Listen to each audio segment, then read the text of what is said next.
एक छोटे से गांव में रहने वाले लड़के का नाम था वीर। वह गांव के सभी बच्चों की तरह था, पर उसमें कुछ खास था, एक रहस्यमय चमक। एक दिन वीर एक पुराने पुस्तकालय में एक जादूगर की किताब खोजते हुए मिलता है।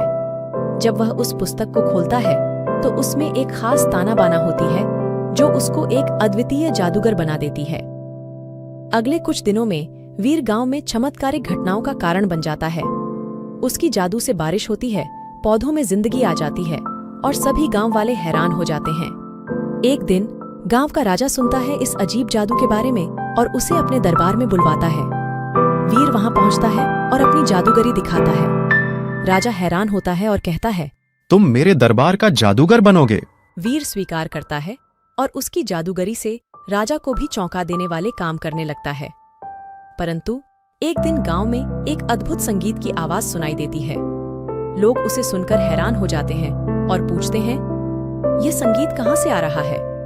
वीर कहता है, मेरी जादूगरी ने मुझे संगीत बनाने की क्षमता दी है। और फिर वह अपनी जादूगरी से सबको एक सुरीले संगीत के साथ मोहित कर देता है। गांव वाले खुश होते हैं और राजा भी वीर की जादूगरी के सामर्थ्य को मानता है। वह फिर से वीर को जादूगर नहीं बल्कि गांव का संगीतकार बनाता है। गांव में हर दिन अब नए नए संगीत की धुनें सुनाई देने लगती हैं और सभी लोग मिलकर खुशी खुशी जीने लगते हैं।